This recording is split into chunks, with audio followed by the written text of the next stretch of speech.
ایک بات کہوں، انسان کبھی نہ کبھی کسی نہ کسی سے ایک عجیب سا تعلق قائم کر لیتا ہے۔ اس تعلق کو کیا کہتے ہیں وہ اسے نہیں جانتا، لیکن وقت کی ریت جیسے جیسے ہاتھوں سے نکلتی جاتی ہے وہ اس رشتے کو محبت کا نام دیتی جاتی ہے۔ محبت کی وجہ شاید کبھی بھی ہمیں سمجھ نہ آئے کہ اگر ہمیں محبت ہو جائے تو کیوں ہو۔ ہاں، کچھ وجوہات ہو سکتی ہیں جس کی وجہ سے ہمیں محسوس ہوتا ہے کہ کسی انسان کے ہونے یا نہ ہونے سے کچھ فرق پڑ رہا ہے، کچھ تو ہے جو ماحول میں موجود نہیں ہے۔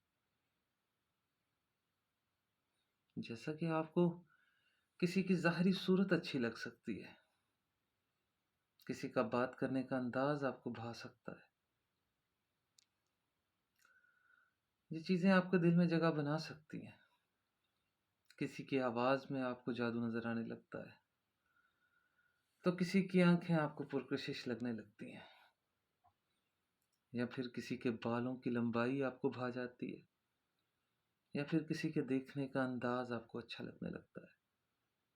کچھ چیزیں آپ کو متاثر کر جاتی ہیں، لیکن ایک کے بعد ایک ذہن نشین کرنی چاہیے کہ اس انسان نے آپ سے مخاطب ہو کر یہ نہیں کہا کہ آپ اس کو پسند کریں، ابھی تو آپ کو اچھا لگا، پھر آپ کا اس سے بات کرنے کو جی چاہتا ہے۔ کچھ چیزیں اپنی طرف کھینچتی ہیں۔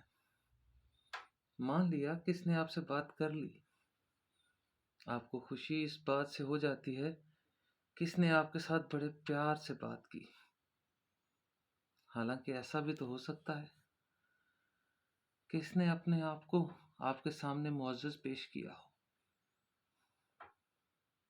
اور وہ سب سے ایسے ہی بات کرتی ہو، اس کا انداز بیاں ہی ایسا ہو۔ لیکن جب کوئی اچھا لگتا ہے نا تو انسان کو اس کا سب کچھ اچھا لگنے لگتا ہے، اس کے عیب بھی اچھے لگنے لگتے ہیں، اس کی کمیاں، اس کی غلطیاں سب اچھی لگنے لگتی ہیں۔ کیا یہ اذیت نہیں کہ یہ ایک جذبہ کئی سالوں تک یک طرفہ طور پر تناور درخت بنتا چلا جائے اور پھر آپ کو پتا چلے کہ اس انسان کو آپ میں کوئی اتنا خاص انٹرسٹ تھا بھی نہیں، کوئی خاص دلچسپی بھی نہیں تھی، سب کچھ ٹوٹ کر بکھر جاتا ہے، انسان اپنے وجود کے ٹکڑے سمجھنے لگتا ہے۔ اور پتہ ہے لوگ ایسے موقع پر کیا تاریخی جملہ بیان کرتے ہیں کہ ہم نے آج تک اس نظر سے تمہیں دیکھا ہی نہیں۔ انسان اپنی نظریں ٹٹولنے لگتا ہے، اپنے ہاؤ بہاؤ پہ شک کرنے لگتا ہے، اور ایک پل میں دل کے پرخچے اڑ جاتے ہیں۔ محبت کی ہر کہانی کچھ ایسے ہی بدنام ہوتی ہے۔